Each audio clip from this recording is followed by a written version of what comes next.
په خپل ژوند کې په خپل زمانه کې 15 کسان خوش علاقو ته لګیلو. خالد بن سعید لګیلو صنعاء علاقې ته چې ته به د دې علاقې مسؤلیت ادا کوي او د دې خلکو ته به دعوت ورکړي، دین به ورته ښیي.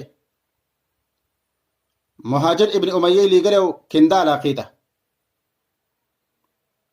او همدارنګه زیاد بن ربیع لګیلو حضرموت ته.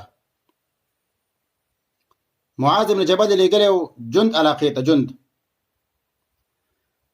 همدارنګه ابو موسی اشعری لګیلو زبید علاقې ته،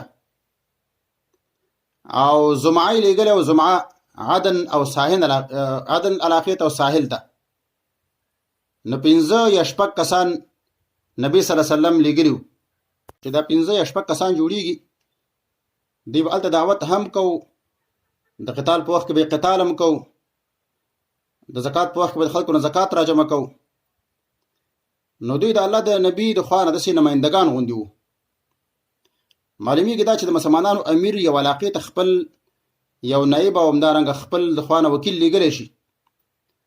دا هلته زمونږ نمایندګي کوي، د خلکو منځ کې به فیصلې کوي، د زکات وخت کې به زکات راجمع کوي، موږ ته به د فقراو غږ را رسوي، همدارنګه د الله قانون به نافظ کوي.